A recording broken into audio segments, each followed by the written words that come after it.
Donald Trump just cannot stop losing.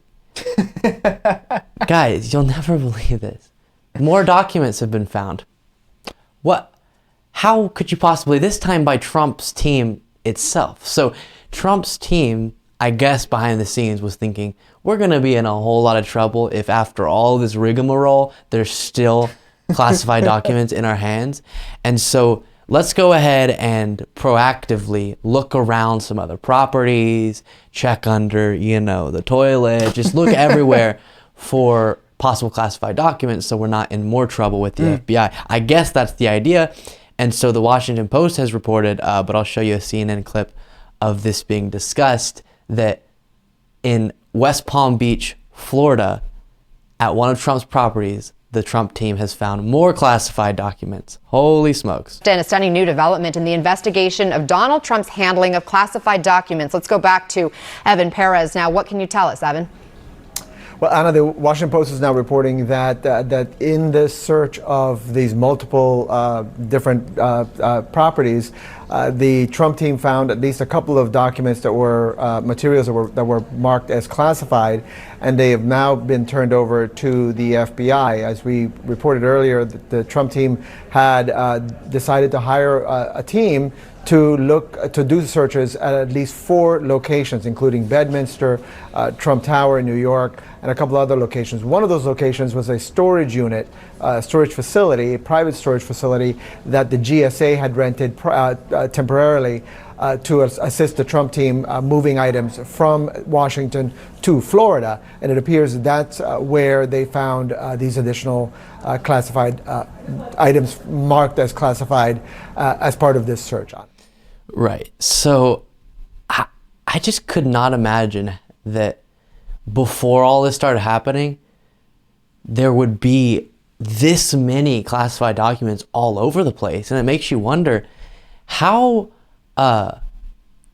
what lack of security do we have with this type of sensitive material? Because this one seems to be kind of the narrative that they wanted to run with the Mar-a-Lago documents, which was during the move out of the White House, we were placing documents everywhere and we didn't know. Now, of course, that could apply to the storage container they're talking about here. Doesn't apply to Mar-a-Lago because of the multiple indications we have that Trump was very much aware that they were there, and then the National Archives was asking for them and he purposefully didn't give them up, and that's what he's being investigated for.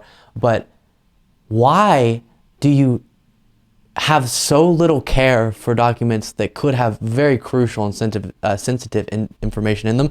And then around a similar time, bad news comes out for Trump that the January 6th Select Committee is going to be making criminal referrals to the DOJ based on their ongoing investigation that we've been covering. You see here from the Rolling Stone. Committee Chair Representative Benny Thompson, told reporters on Tuesday that the committee will make criminal referrals, but did not specify names or criteria surrounding the referrals. Quote, "We've made decisions on criminal referrals," said, replying yes to whether referrals will be made to the Justice Department. He added that perjury from witnesses was part of the discussion. So not just referrals for Donald Trump, but also could be for other individuals that testified and committed perjury, which is definitely fascinating. And so the interesting thing on this is I actually don't think it's necessary or optically beneficial for the January 6th Select Committee to be making criminal referrals to the DOJ.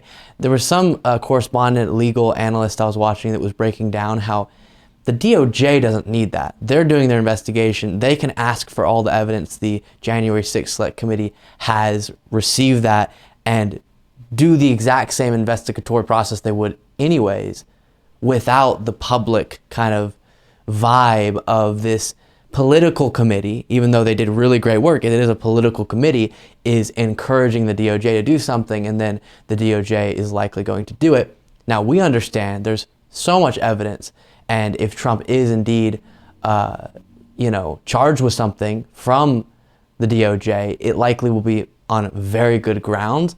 But you're just giving the right more bait or more fodder to claim this is all political by saying, see, the January 6th Select Committee made a criminal referral and then the DOJ charged Trump with something, when that's not really what's going on in the DOJ being influenced or they're not being evidenced. There absolutely is.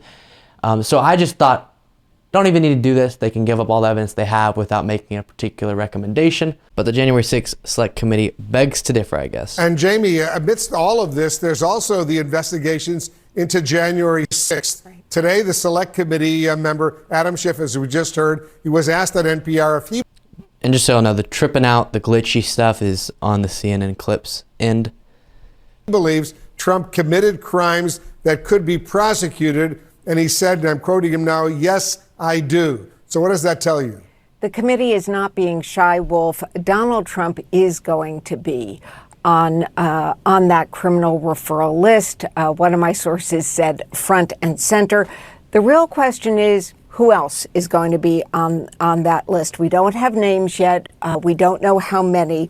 But a source familiar with the committee's work told me that this is not going to be some wide-ranging list, that the committee is going to be very deliberate.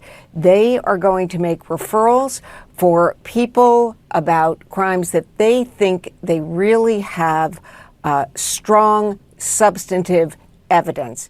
Okay. We'll stop it there.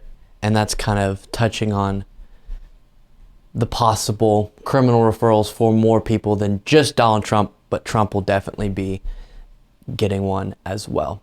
Thank you so much for watching. If you want to be a part of what makes this show possible, plus get access to the full video version of the show hours before any of the clips are uploaded to YouTube, plus get access to an extra full show every Saturday that only members can see, you can do so by going to patreon.com/Luke Beasley. That's patreon.com/Luke Beasley, and there is a link in the description.